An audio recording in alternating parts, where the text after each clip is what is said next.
All right, let's dive into something pretty interesting. Yeah. Norway's national digitalization strategy for 2024 to 2030. Okay. You might be thinking Norway. Right. What's so special about them? They've got this ambition to be like the most digitalized nation on Earth. Wow. And it's not just about showing off their tech. Right. They're they're trying to tackle some really big challenges like aging populations, workforce shortages, Yeah. even climate change. That's a pretty tall order. It is. I mean, isn't Norway already pretty tech savvy? They are actually. They Yeah. rank fourth on this thing called the OECD Digital Government Index. Mm. But even they admit they haven't totally figured out how to use digitalization to really benefit everyone. So what are they doing differently with this strategy? Yeah. It feels like every country has a digital strategy these days. This one is different. Okay. They're taking a really unique approach. All right. It's kind of like they're building a house from the ground up. They've identified four major challenges that they think digitalization can actually help them solve. Interesting. And these aren't just problems for Norway. These are issues that we're seeing globally. Okay, I'm intrigued. Yeah. Lay these challenges on me. All right, so the first one is competition for labor. Okay. They're dealing with an aging population, Right. which means a growing need for caregiving. Yeah. But at the same time, they have fewer working-age people to actually fill those roles. Definitely sounds familiar. Right. Yeah, it's something that we're seeing more and more of in my own country as well. Exactly. So what's their plan to tackle that? That's where digitalization comes in. Okay. They're hoping to leverage technology to create efficiencies Yeah. and fill those gaps in the workforce. Interesting. But it's not just about automating jobs away. Right. Their strategy really emphasizes things like skill development and public-private partnerships Got it. to make sure that everyone benefits. So it's about upskilling people so they can work alongside the technology, not be replaced by it. Hmm. Yeah. Makes sense. Exactly. Yeah. That's the next challenge. Challenge number 2 is the need for adaptation. Okay. We're talking about global issues here. Hmm. Geopolitical tensions, Hmm. climate change, and, Norway's reliance on oil, Right. which is declining. Yeah. So they're realizing that they need to diversify Makes sense. and create a more resilient economy.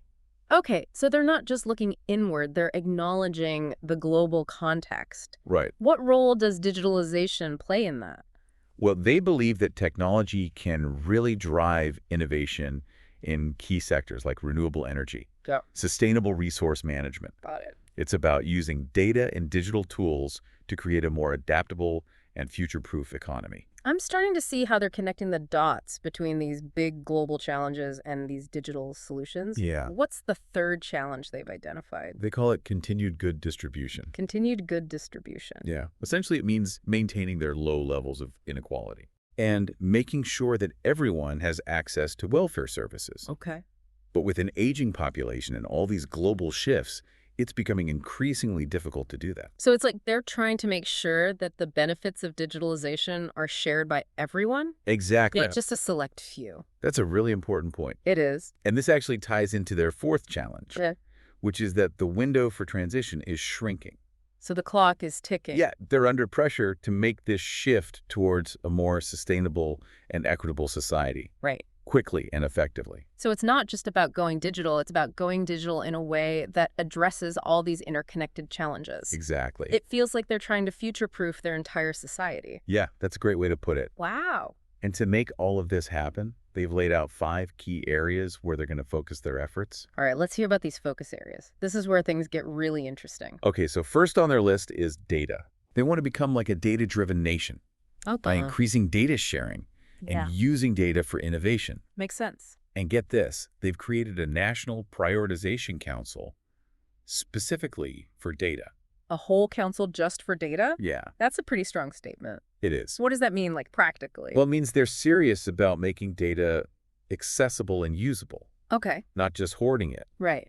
This council will be responsible for identifying priority areas for data sharing and use cutting through red tape and making sure that data is used ethically and responsibly. It sounds like they're trying to create this data-driven culture Yeah, where information is seen as a valuable resource exactly. that can be used to solve problems and drive progress. Right. It's ambitious, but also a little bit scary. I get that data privacy is a huge concern these days, Yeah. and they acknowledge that. I Their strategy emphasizes things like responsible data governance Okay. and complying with those strict privacy regulations like GDPR. That's good to hear. Yeah. Sounds like they're not just like throwing data around. Right. So what's the next focus area on their list? AI, of All right. course. They're planning to establish a national AI infrastructure Hmm. with ethical use as a cornerstone. Okay.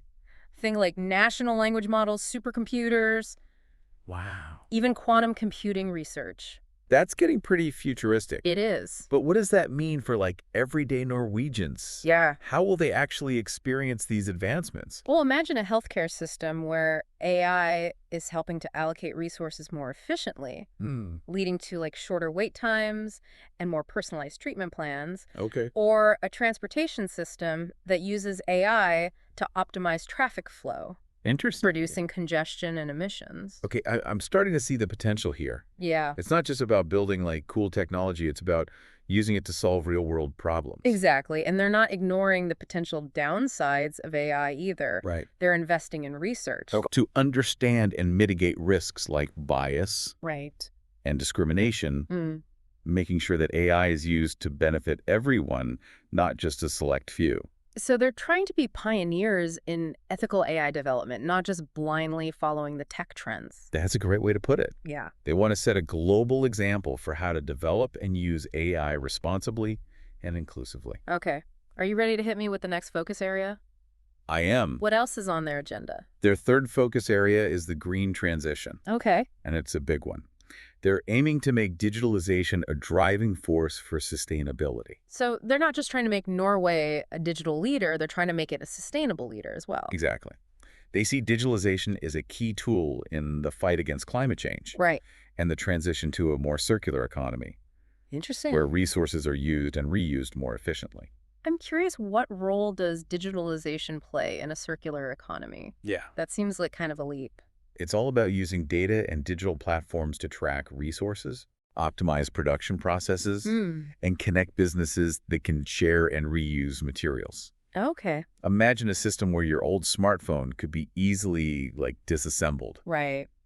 and its components are used to create new products, Okay. minimizing waste and reducing our reliance on raw materials. That's a really cool concept. It is. It sounds like they're trying to create a more sustainable future, not just for Norway, but for the planet. They are, and they're putting their money where their mouth is. Okay. They're investing in research and development to create these circular economy solutions. Mm-hmm. They're even working on a digital product passport system. What? Yeah, that would allow consumers to track the entire life cycle of a product, Wow.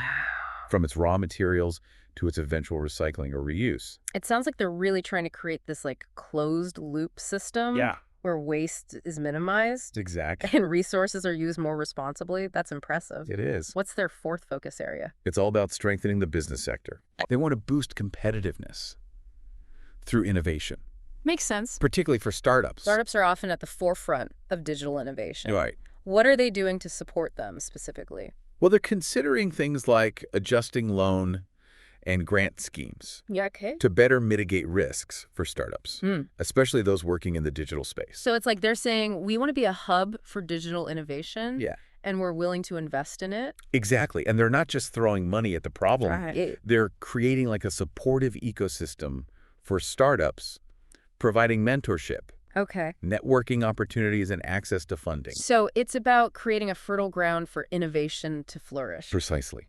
And they're very aware of the need for skilled labor in the digital sector. Yeah. So they're working to strengthen collaboration between educational institutions, businesses, Right. and policymakers to make sure that the workforce has the skills that they need Gives sense. to thrive in this new environment. Yeah. It's a smart move. It's not just about building the technology. It's about making sure that people can actually use it Right. effectively. Exactly. And they're not just focused on traditional educational pathways either. All right.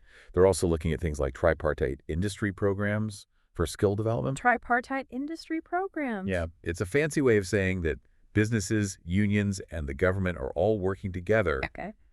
to create these training programs Hmm.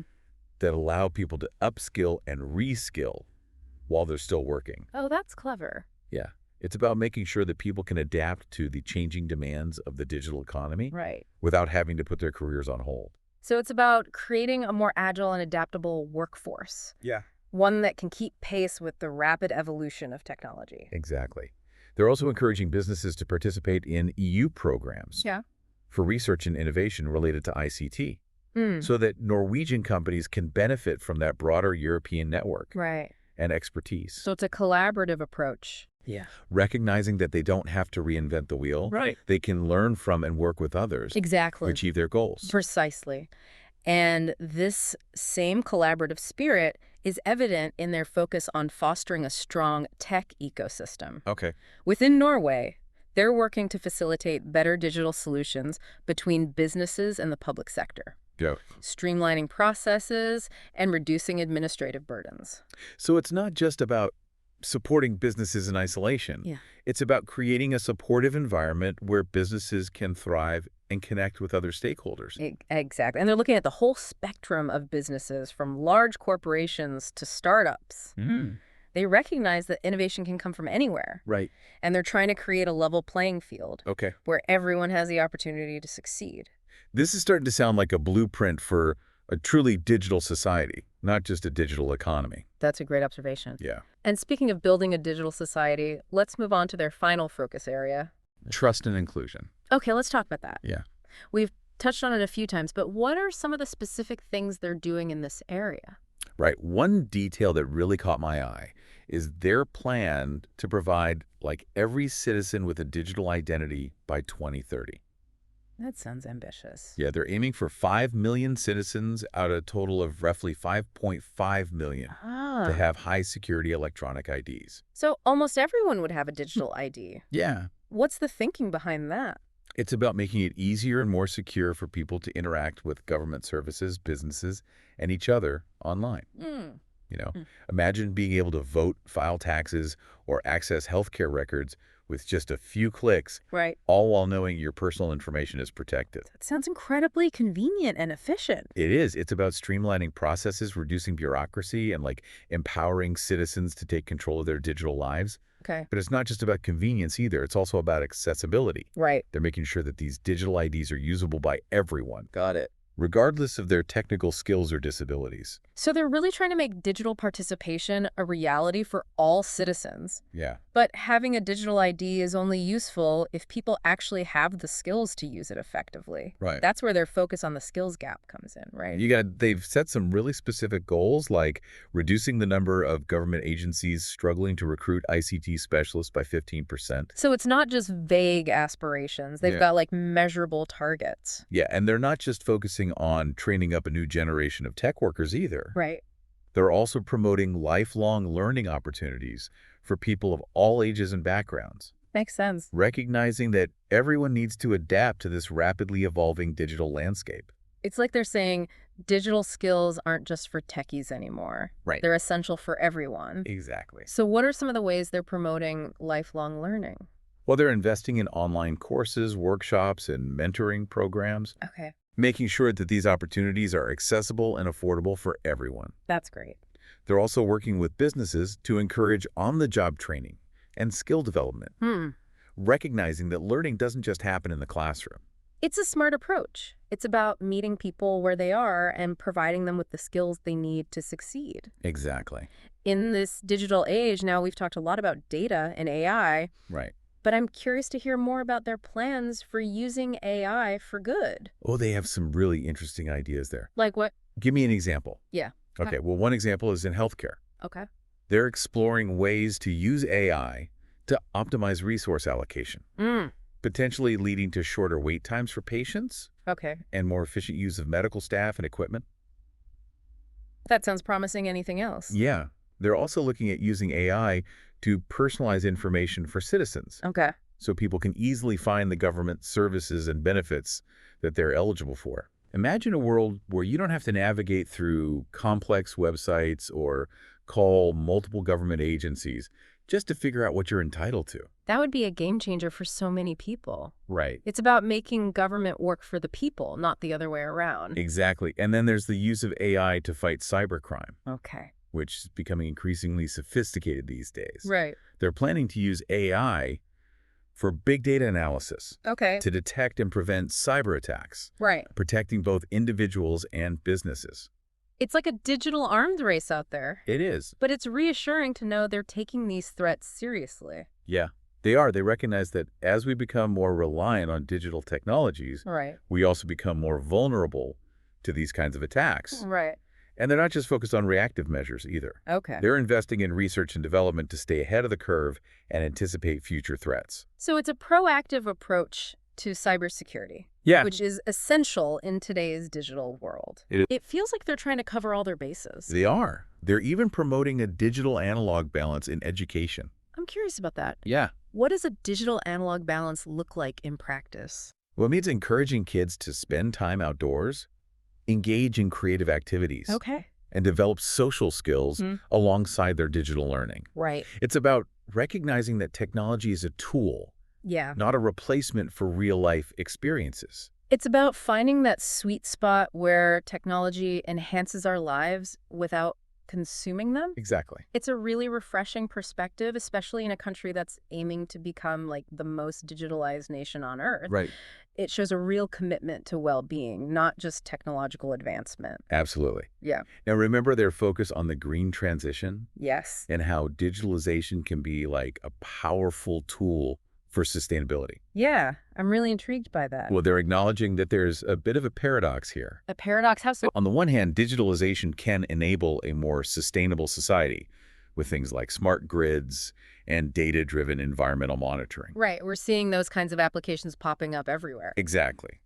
But on the other hand, the production and use of IT equipment consume a lot of energy Right. and contribute to electronic waste, which is a growing problem globally.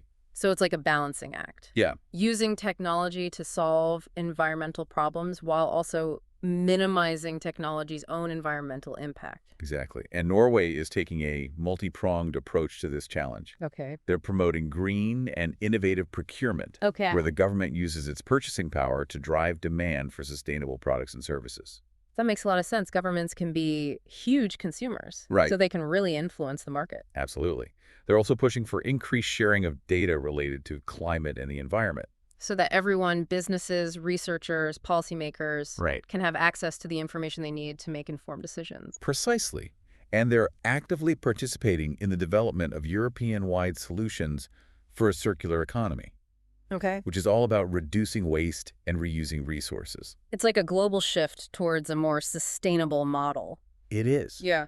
And they're not just looking at how digitalization can help solve environmental problems. Right. They're also looking at how to make the digital sector itself more sustainable. Okay. I'm interested to hear more about that. For example, they're working with the Norwegian Communications Authority Okay. to analyze the environmental impact of digital network infrastructure with the aim of developing a sustainability index. So they'll be able to track their progress Right. and identify areas where they need to improve. Exactly. And they're emphasizing the importance of developing and using AI in a way that minimizes its energy consumption. Makes sense. That's a big concern with these large language models. It is. They're even looking at ways to use AI to optimize energy grids, Interesting. making renewable energy sources more reliable and efficient. So it's like they're saying we want to use AI to make the world a better place, but we also want to make sure that AI itself is sustainable. And they're not just talking about it.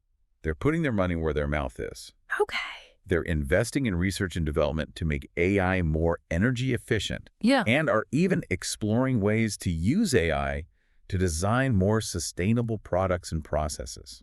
It's really encouraging to see a country taking such a holistic and forward-thinking approach to sustainability. It is. They're not just trying to mitigate the negative impacts of technology. Right. They're actively using technology to create a more sustainable future. Now, shifting gears a bit, Yeah. let's talk about how Norway is supporting their business sector during this digital transformation. Yes, we touched on this earlier, but I'd love to hear more about the specifics. Sure. What are they doing to help businesses adapt and thrive in this new digital landscape? One key area is fostering innovation and making Norway an attractive place for startups. They're even considering ways to adjust loan and grant schemes to better mitigate risks for startups, particularly those working in the digital space. So it's like they're saying, we want to be a hub for digital innovation. Yeah. And we're willing to invest in it. Exactly. And they're not just throwing money at the problem either. Right. They're creating a supportive ecosystem for startups, providing mentorship networking opportunities Okay. and access to funding. It's about creating that fertile ground for innovation to flourish. Precisely. And they're very aware of the need for skilled labor in the digital sector. Right. So they're working to strengthen collaboration between educational institutions, businesses, and policymakers Makes sense. to make sure that the workforce has the skills they need to thrive in this new environment. It's a smart move. It's not just about building the technology. It's about making sure people can actually use it effectively. Right. And they're not just focused on traditional educational pathways either. Okay. They're also looking at things like tripartite industry programs for skill development. Tripartite industry programs. Could you explain what that means? Yeah, it's a fancy way of saying that businesses, unions, and the government are all working together to create these training programs Yeah. that allow people to upskill and reskill while they're still working. So it's about making sure that people can adapt to the changing demands of the digital economy without having to put their careers on hold. Exactly. So it's about creating a more agile and adaptable workforce, one that can keep pace with the rapid evolution of technology. Exactly. They're also encouraging businesses to participate in EU programs for research and innovation related to ICT Okay. so that Norwegian companies can benefit from that broader European network and expertise. So it's a collaborative approach, Yeah. recognizing that they don't have to reinvent the wheel. They can learn from and work with others to achieve their goals. Precisely. And the same collaborative spirit is evident in their focus on fostering a strong tech ecosystem within Norway. They're working to facilitate better digital solutions between businesses and the public sector, streamlining processes and reducing administrative burdens. So it's not just about supporting businesses in isolation. Yeah. It's about creating a supportive environment where businesses can thrive and connect with other stakeholders. Exactly. And they're looking at the whole spectrum of businesses, from large corporations to startups. They recognize that innovation can come from anywhere. Right. And they're trying to create a level playing field where everyone has the opportunity to succeed. This is starting to sound like a blueprint for a truly digital society, not just a digital economy. That's a great observation. Oh. And speaking of building a digital society, let's move on to their final focus area, trust and inclusion. Okay, let's talk about that. We've touched on it a few times, but what are some of the specific things they're doing in this area? Right. Well, one of their top priorities is maintaining a strong and inclusive democracy in this digital age. Okay. They're acknowledging that digitalization can be a powerful tool for civic engagement, but it can also be used to spread disinformation and erode trust in institutions. It's that double-edged sword again. How are they planning to address this? They're tackling it head-on, Okay. promoting media literacy and critical thinking skills. So it's about empowering citizens to be like savvy digital navigators, not just passive consumers of information. Exactly. They're also focused on making sure that the public sector is using technology in a way that builds trust. Right. Think user-friendly digital services, transparent decision-making processes, and a commitment to those open government principles. Transparency is so crucial in the digital age, especially when it comes to government. It is, and they're not just focused on the domestic front either. Okay. They're actively participating in international efforts to combat disinformation and promote democratic values in the digital sphere. Working with organizations like the EU, the UN, the OECD. Wow. It's a really broad-based approach. It's encouraging to see a country taking such a global perspective on this issue. It really is a challenge that transcends national borders. Absolutely. Yeah. And it's not just about protecting democracy from those potential negative impacts of digitalization either. Right. They're also working hard to ensure that everyone has the opportunity to benefit from digitalization, Right. regardless of their background or circumstances. That's what they've been calling digital inclusion, right? Yeah. It's a topic that comes up again and again in this strategy. It is. It's a cornerstone of their approach. Okay. They're acknowledging that there's a digital divide in Norway, just like in many other countries, and they're really committed to bridging that gap. So what are some of the specific steps they're taking to promote digital inclusion? They're investing in digital skills training for those who need it, Okay. making sure that public digital services are designed to be universally accessible, Right. and addressing those underlying factors that contribute to digital exclusion, like poverty and social isolation. So it's a multifaceted approach, recognizing that there's no one-size-fits-all solution to this challenge. Right. And they're paying particular attention to accessibility, making sure that digital services are designed with people with disabilities in mind. Right. They're even talking about strengthening the Norwegian Authority for Universal Design of ICT, Hmm. which is responsible for enforcing accessibility standards. It's great to hear they're prioritizing accessibility. It's so important to make sure that technology is inclusive Yeah, and doesn't leave anyone behind. absolutely. They're also taking steps to ensure that digital services are designed in a way that respects privacy Okay. and doesn't discriminate against certain groups. Right. They're embedding those principles of privacy by design and non-discrimination by design into the development process itself. So it's like they're building these ethical considerations into the very foundation of their digital infrastructure. Exactly. And they're acknowledging that achieving digital inclusion isn't just the responsibility of the government. Right. It requires collaboration between the public sector, the private sector, and civil society organizations. It takes a village to raise a digital society, so to speak. That's a great way to put it. And finally, they're placing a strong emphasis on ensuring a safe digital upbringing for children and young people. That's so crucial. Kids are growing up in a world that's increasingly digital, Right. and we need to equip them with the skills and knowledge to navigate that world safely and responsibly. Yeah, they're taking a balanced approach here, Okay. recognizing that digital technology can be both beneficial and harmful for children. It's a tightrope walk, isn't it? It is. We want kids to benefit from, like, the amazing opportunities that technology offers, Right. but we also need to protect them from the potential risks. Exactly. They're working to promote a healthy balance between digital and analog activities in schools and at home, Okay. encouraging kids to engage with the digital world in a healthy and mindful way. So it's not about banning technology altogether. It's Yeah. about teaching kids how to use it wisely. Right. And they're working to equip parents and caregivers with the knowledge and resources that they need Okay. to support their children's digital well-being. It's a collaborative effort recognizing that everyone has a role to play in creating a safe and positive digital environment for kids. Absolutely. And they're taking steps to strengthen online protections for children, Oh, okay. addressing issues like online safety data privacy and exposure to harmful content. They're even considering age limits for social media, which is a pretty significant step. That's a bold move. It shows how seriously they're taking these issues. They're not just paying lip service to the importance of children's digital well-being. Right. They're willing to take concrete actions to protect them. So stepping back for a moment, what are some of the key takeaways from Norway's digitalization strategy? What can we learn from their approach? Well, one of the things that really stands out to me is their emphasis on collaboration.